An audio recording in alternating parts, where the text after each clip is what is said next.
Assalamualaikum warahmatullahi wabarakatuh. Afwan Ustaz, saya mau bertanya. Sejak saya kuliah hingga saya menikah, orang tua saya sering pinjam ke bank. Bahkan bisa dibilang ketergantungan. Karena sekarang saya tahu kalau riba itu haram. Saya berusaha menjelaskan dengan baik kepada orang tua sesering mungkin. Namun jawaban orang tua seolah tidak terima. Dan mengatakan, terus dari dulu yang kamu makan itu dari mana kalau bukan dari bank? Saya berusaha menyampaikan dengan baik dan juga berusaha membantu melunasi semampu saya Ustaz. Tapi bagaimana sikap saya sebagai anak mendapat tanggapan demikian dari orang tua? Dan bagaimana lagi saya harus menjelaskannya? Mohon solusi terbaik Ustaz. Barakallahu fikum. Ana izin minum jemaah.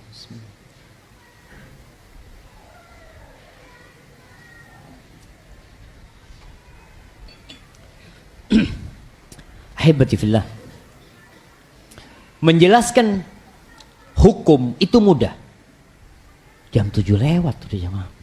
Apa ini jadi pertanyaan terakhir jemaah. Menjelaskan hukum itu mudah. Ayah, ini haram. Ayah, ini nggak boleh. Tugas kita bukan hanya menjelaskan hukum. Sebagian ada yang berdalil dengan firman Allah SWT, wa ma 'alaika illal balagh. Kewajibanmu itu hanya menyampaikan, dia terima tidak terima bukan urusan. Tapi seorang pendakwah itu harus memperhatikan hak-hak orang yang dia dakwain.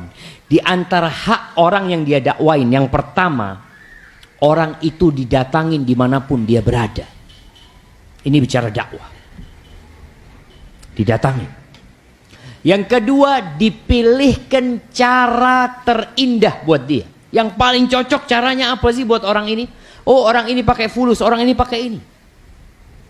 Maka seorang pendakwah harus melihat ada tahapan-tahapan dalam menyampaikan. Ana sudah sampaikan berulang kali tentang hukum Ustaz, tapi orang tua selalu menolak. Sudah nggak usah bicara hukum, orang tua udah tahu hukum. Terus Ustaz dibiarin, tidak. Bicara iman. Kenapa orang tidak mau mengamalkan? Karena imannya lemah. Rasulullah SAW 13 tahun garap tauhid di Mekah. Kewajiban sholat itu ya tahun ke-11 Hijri, ke-11 kenabian kira-kira jemaah. Baru turun kewajiban sholat. Supaya kita faham bahwasanya kalau bicara hukum mudah menyampaikan khomer haram, selesai. Zina haram, selesai. Tapi bagaimana membuat dia meninggalkan zina, ini tugas para pendakwah. Berpikir, oh kayaknya ana ini orang Ustaz, dakwain nggak bisa pakai ngomongan. Terus pakai apa? Pakai fulus Ustaz. Ya kasih fulus. Iya. Rasulullah SAW sudah ngasih itu. Sebagian orang dikasih 100 ekor onta, bukan 1 onta coba. 100 ekor onta dikasih. Karena memang orang ini harus lewat sana baru bisa menerima. Jadi kita harus sadar bagaimana mendakwain orang tua. Oh, orang tua ini antum harus lebih baik sama orang tua. Ke tempat orang tua bawa oleh-oleh, bawa hadiah, jangan ngomong bang. Selesai. Terus Ustaz ngomong iman. Ngomong kebaikan Allah sama kita. Terus tumbuhkan beriman dengan Allah dan hari akhir terus. Nanti sampai orang tua sudah mantap keimanannya, udah cinta sama Allah Azza wa Jal. Wallahi jamaah, kalau kita cinta kepada seseorang, dia minta apa? Minta jantung kita, kita belah dada kita dan kita berikan kepada dia. Itu cinta. Gunung didaki, lautan diseberangi. Tapi bagaimana sekarang menumbuhkan cinta itu di diri orang tua kita? Itu tugas antum. Sehingga buat ana, antum gak usah ngomong masalah riba lagi sekarang. Gak usah lagi ngomong tentang riba. Tapi ngomong tentang apa? Tentang iman. Bacakan tafsir juz amma kepada orang tua. Duduk, ayah, yuk kalau ayah nggak keberatan, kita ngaji bareng nih. Ada tafsir Ibnu Katsir. Kita baca idza zulzilatil ardu zilzalaha. Terus, faman ya'mal mithqala dzarratin khairan yarah.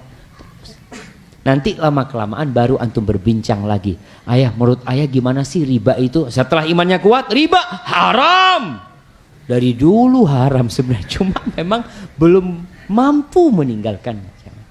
Maka yang dibicarakan adalah keimanan. Maka tolong antum tumbuhkan keimanan di diri orang tua, di keluarga antum. Insya Allah hukum-hukum Allah yang lainnya itu mudah untuk diamalkan. Berat itu karena belum ada keimanan. Hadza wallahu a'lam bishawab.